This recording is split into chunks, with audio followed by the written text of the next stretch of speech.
Friends, இன்றைக்கி நம்ம பார்க்க போகிற ஸ்நாக்ஸ் ஐட்டம் என்ன பார்த்தீங்கன்னா, இந்த சம்மர் ஹாலிடே ஸ்நாக்ஸுக்கு ரொம்ப ஹெல்த்தியான, ஈஸியாக, சிம்பிளாக பார்க்குற ஒரு தை சென்னா சாட் தான் பார்க்க போகிறோம். வாங்க எப்படி செய்யலான்னு பார்க்கலாம். ஃப்ரெண்ட்ஸ், இன்றைக்கி ஒரு சாட் ஐட்டம் பார்க்க போகிறோம். ரொம்ப ஹெல்த்தியான சாட் ஐட்டம். இது நீங்கள் மார்னிங் 11 o'clock அந்த டைமில் சாப்பிடலாம், இல்லை ஈவினிங்கோ சாப்பிட்லாம். நீங்கள் இந்த சம்மர் ஹாலிடேஸ்க்கு இந்த ரெசிபி நீங்கள் ட்ரை பண்ணுங்கள். ஒரு பவுல் எடுத்துக்கலாம். கருப்பு சன்னா, அதாவது கருப்பு கொண்டக்கடலையை ஊற வச்சு வேக வச்சு வச்சுருக்கேன். உப்பு போட்டு போட்டுக்கலாம். இது மட்டுமா போட்டுக்கலாம், இல்லைன்னா வேர்க்கடலையை, பச்சை வேர்க்கடலையை வேக வச்சு வச்சுருக்கேன், அதையும் போட்டுக்கிறேன்.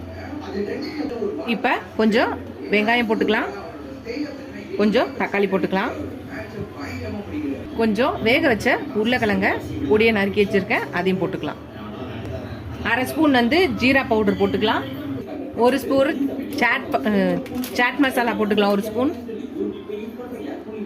ஒரு அரை ஸ்பூன் சால்ட் போட்டுக்கலாம்.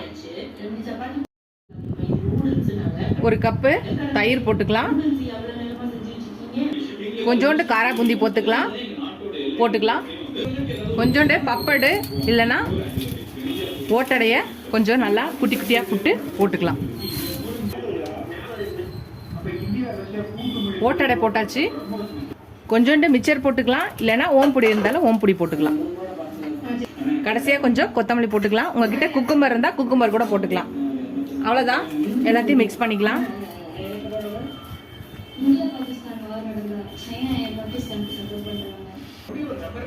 கொஞ்சோண்டு பார்த்தீங்கன்னா டொமேட்டோ சாஸ் போட்டுக்கலாம், இல்லைன்னா நீங்கள் புளி சட்னி இருக்கும்ல, அது கூட போட்டுக்கலாம் நீங்கள். அவ்வளோதான். நம்மளோட தை சென்னா சாட் ரெடி ஆயிடுச்சு. கடைசியாக கொஞ்சோண்டு வெங்காயம் தக்காளி போட்டுக்கலாம். அவ்வளோதான். நம்மளோட தை சென்னா சாட் ரெடி ஆயிடுச்சு. ரொம்ப ஈஸியாக, சிம்பிளாக, டக்குன்னு ஹெல்த்தியான ஒரு சாட் ஐட்டம். நீங்களும் இந்த சம்மர் ஹாலிடேஸில் ஈவினிங் ஸ்நாக்ஸுக்கோ இல்லை மார்னிங் 11 o'clock ஸ்நாக்ஸ் சாப்பிட்றதுக்கு ட்ரை பண்ணி பாருங்கள். ட்ரை பண்ணி பார்த்து எப்படி இருக்குன்னு சொல்லுங்கள். ஃபஸ்ட் டைம் என் சேனலில் பார்க்கணும், சப்ஸ்கிரைப் பண்ணிட்டு பாருங்கள். இதுவரை சப்ஸ்கிரைப் பண்ண எல்லா ஃப்ரெண்ட்ஸ்க்கும் ரொம்ப ரொம்ப தேங்க்ஸ். நீங்கள் எவ்வளோக்கு எவ்வளோ சப்ஸ்கிரைப் பண்ணி எனக்கு லைக் பண்ணி கமெண்ட் பண்ணுறீங்களா, அவ்வளோக்கு எவ்வளோ என்கரேஜிங்காக இருக்கும், சப்போர்ட்டிங்காக இருக்கும். இது மாதிரி புது ரெசிபிஸ் போட எனக்கு ரொம்ப ரொம்ப ஹெல்ப்ஃபுல்லாக இருக்கும். இதோட அடுத்த ரெசிபியில் பார்க்கலாம். டாடா பாபா ஃப்ரெண்ட்ஸ்.